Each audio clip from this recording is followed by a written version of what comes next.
Welcome to the Popcorn Junkies. We are here to review the horror film Smile. Give us your best smile. That's not really a smile. You're gonna die. You're gonna die. This is directed by Parker Finn. I didn't realise Parker Finn, it's his first feature film. He'd made a short film called Laura Hasn't Slept in 2020. It stars Sosie Bacon, who's, you'll know her because she's Kevin Bacon's daughter. Is she? Yeah. She's the main one. She's the main one. She plays a psychiatric nurse. Or psychiatric doctor. The trailer for this was incredibly exciting, arresting, frightening. There was obviously that infamous shot when she's in the car and the head wibbles and all that kind of stuff. Wibbles and wobbles. It's a classic thing, isn't it? Taking something that's kind of, we think is friendly and positive, and inverting it and sort of corrupting it into something that's to be quite sinister and fierce. And I suppose clowns are a good example of that, aren't they? Although it is interesting, isn't it, that when you think in real life, a lot of people say this phrase of smiling without using their eyes. They smile without, there's nothing behind the smile. A bit like you when you smile. Well, no, a lot of people say that, not just about me, but about people. So there is a dichotomy there, don't you think? Smile. Yeah, an dead empty smile. Or I don't feel reassured by your smile. I mean, my mum was like that. Like when she smiled, you felt like it was exactly. Yeah, so for some people, a smile can be a terrible thing. It isn't always reassuring. Exactly. So. And it's certainly not in this film. No. I'm going to ask you a question before we go on. Okay. Considering that this is a film in a very big way about psychiatric care and patients and doctors and everything to do with psychiatry, did you feel in any way that it was sort of not dealing with issues that it should have been dealing with more seriously? Like what?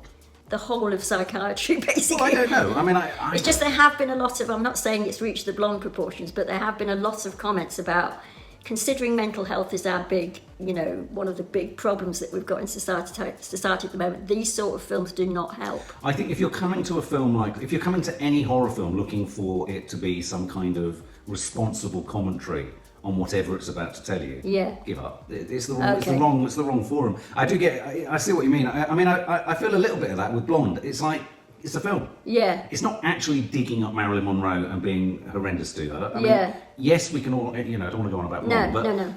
I do sometimes think that it's easy to be affronted or upset by whatever isn't included in anything. Yeah. It's too easy. It's like, oh, well, you didn't put that in. Well, we could go that route forever. So, it's a film that is obviously set in a psychiatric institute. I didn't watch it as a psychiatric patient, as I've been. As someone who suffers with psychiatric issues and mental health issues, I in no way felt insulted or like this was skirting over something, because I didn't go to it thinking it was going to be about anything meaningful. Oh, okay. No, okay. I just thought it was going to be a bit of a theme park ride. Yeah, okay. And so the premise for this, in a sense, is she's a psychiatric nurse and she sees one of her patients comes in. And quite quickly, I'm going to have to share with you where I had a problem with this right at the beginning. Oh, okay. It didn't, not that I need it all to make logical sense. I felt there was a real lack of explanation at the very front as to what was really, all we had was an odd patient who oddly, essentially kills herself. Yeah, in front of this. In front of her. And sort of does her face, cuts her neck with her thing and has this smile, this horrendous smile. And so you're told you've got an indication that there's some kind of supernatural aspect to this. That it's catching, in a sense, that you can catch this, that if you're exposed to it, you run the risk of getting it. Yeah. And so I felt at all stages we were dealing with a rip-off of It Follows. Yeah, It Follows. Or there was a Japanese film or Chinese film. The Ring films. The Ring films, that sort of a thing. Where if you watch it for a certain amount of time, then you're picking up the whatever it is. Yeah. Do you know what? I came to this film thinking it was going to be incredibly inventive, incredibly clever, incredibly sophisticated, and it was going to be a cut above the rest. I thought this was going to be more than Truth or Dare. And I have to say, I was really, really disappointed by this film. Oh. I came out. It was an 18 certificate. How this is an 18 and Men was a 15, I don't think I'll ever understand. Yeah. I mean, tearing faces. It was Beetlejuice-esque even when they were tearing faces off and stuff like that. I didn't think it was so. Oh wow, we had very different. Let's get our gloves off and let's get going, because I feel like you're an ardent defender of this film. I want to know why. Because I thought in various sequences it was one of the most frightening films I'd ever seen. Give me a sequence that was frightening. The psychotherapist. Which one? The one where she comes and comes and God. comes and comes with her smile. Yeah. I literally was making small squeaking noises at that point. To the point where the boys that are the ushers in the cinema went, "You were making a lot of noise in that film." You didn't find that frightening? No. Oh, I thought the fact that... I tell you why I tell you what really set me off on the wrong foot. Okay. So there's the initial girl, the one patient who dies. Yeah. There was the man who came in who was gibbering to himself. Yeah. He was such a bad actor. He was. And when he started to say, "You're going to die," it was so bad. That's true. Why am I shouting? It kind of neutered the device. I think they needed to start with someone who was a bit more nuanced. Because I hear what you're saying. I think when the psychotherapist... The problem with this film for me was... Did you find the psychiatrist bit frightening at all? No, I knew it was coming. Not that they would hold it for that length of time. She keeps and then on when coming. She pushes her face right up against her and dribbles. She keeps coming. That was Alien. They were trying to do that. I was literally... I don't know... Okay, of course, on its own, it's petrifying, potentially. Yeah. But everything was building to us knowing she was going to sit and suddenly go... I didn't know. I think you're not being... You're gonna die! I think you're not being completely honest, because the two things that made me... Let me come say straight away what my feeling is. That's good. The two things that made me think that this film was so scary and worthy of the name of a really good horror film was the central performance of the woman. I thought it was a really committed performance of the girl, the main girl. And although I wouldn't disagree with you that we didn't really know what was going on logically in the first scene, but they drip told us as the film went on. I didn't even need it to be logical. No. I mean, I bought into the idea that this was slightly infected. I suppose sometimes I think once you've established that we're buying into that you're affected or infected or you catch it, or if you're exposed to it, you're corrupted by it. You're corrupted by it, yeah. I'm up for that. I'll buy into that logic. I don't mind that. I think that's great. I thought It Follows was so clever because it attached it to a zeitgeisty thing of STIs, sexually transmitted, if you've had sex. Then there's that whole youth thing, and youngsters are worried about that. So and there was a sort of relentlessness to the walking of a person. I think my problem with this film was the smile. It wasn't scary enough for me. I can only return to the words I've You're already going said. to die. He ruined it. He opened the account. I thought the first girl... Maybe this suffered from the fact that I'd seen every single character smiling in the press run. Well, there was far too much trailer stuff. I mean, I kept thinking, even down to the head that... Well, because as soon as I was waiting for every shot in the car, I thought, is this the one where the woman's going to... And of course, that is very effective. It is. And if it wasn't in the trailer, so I felt all the best bits are in the trailer.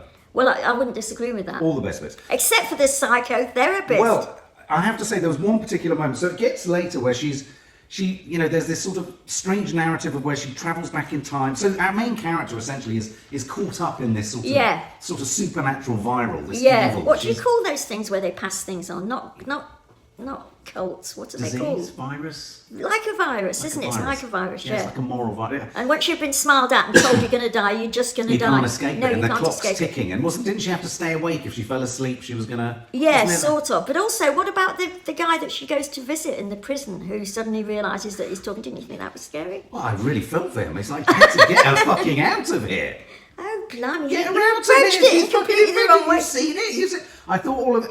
it's a nice idea, but I've seen it done more subtly elsewhere.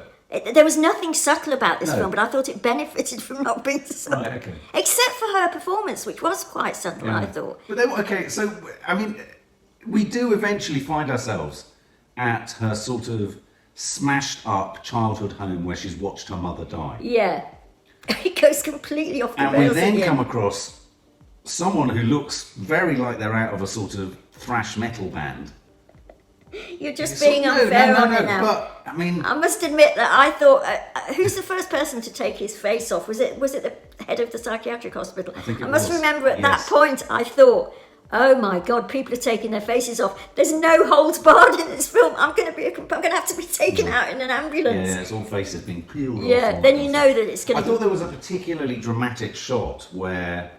Was the creature climbing into her mouth? I think it was. I liked that. I like the fact that you didn't know exactly what was going on at that point. No, I think he did. He pulled her it looked jaw like he down, did. Yeah, and he was getting. And I thought, that's kind of interesting. Yeah. But then he was on fire, and then.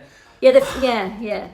just kept felt... losing confidence in itself, didn't you think? A bit. I have to say, I wasn't massively smitten with Sosie Bacon, the lead. I knew. I thought she stayed at the same level all the way through it.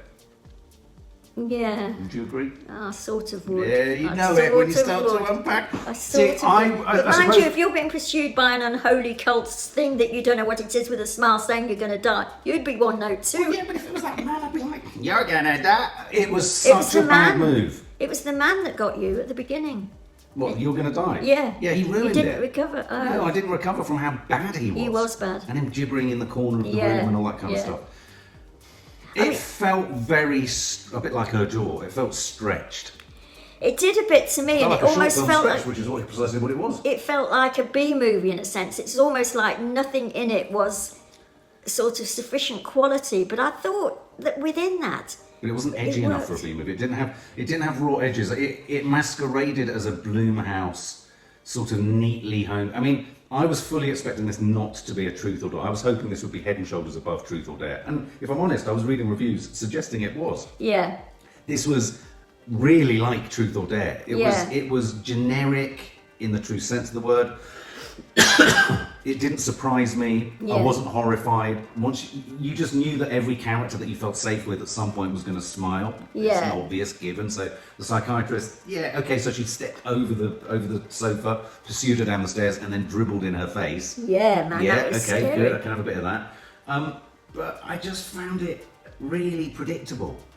And I came back. The girl said, "Oh, what was it?" Because of course Kiki couldn't get into it because it's an 18. She said, "What did you think?" I said, "It's all right." She said, "Everyone I know is saying it's the most frightening film they've ever seen." I said, "It is not the most frightening film we've ever seen." Well, I didn't think so. Well, I mean, I wouldn't say the whole film is one of the most frightening films I've ever seen, but I thought that sequence was pretty terrifying. Am I being harsh? Well, I mean, I can't pretend how I reacted.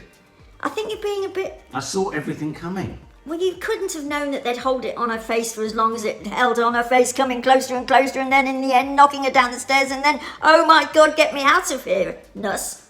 Yeah. Oh, for goodness. Yeah. What I didn't you see weren't coming, in the right what state I didn't of mind. see coming was pulling her jaw open and climbing into her. Yeah, but by then I'd sort of not lost interest, but I thought, well, we've just had the most scary And sequence. I thought they had a couple of moments where she looked out of windows and you saw someone in the distance looking up at her. I mean, that was directly from It Follows. Yeah. Done. So if to get what you want from this film, just watch It Follows. Infinitely more scary because it had things like naked precisely, I would go so far as to say, precisely because they weren't smiling. And I think the smile aspect of this is a bum steer by the filmmakers. I thought they thought that it was incredibly meta and clever to park horror within something theoretically so friendly and warm. It's nothing new in that thought. Clowns have smiles painted onto their faces. Yeah. It's an old idea that an exaggerated smile is petrifying. Yeah, So that didn't work. Once you've established that the smile is the indicator of hell and horror, you are expecting every conceivable character to smile. Well... And they did. Okay, I don't know what to say about that. Okay, so what I'm going to give this, if I was to score this film, I would give it 35 out of 100. I'd give it 48. No, I thought you'd give it more.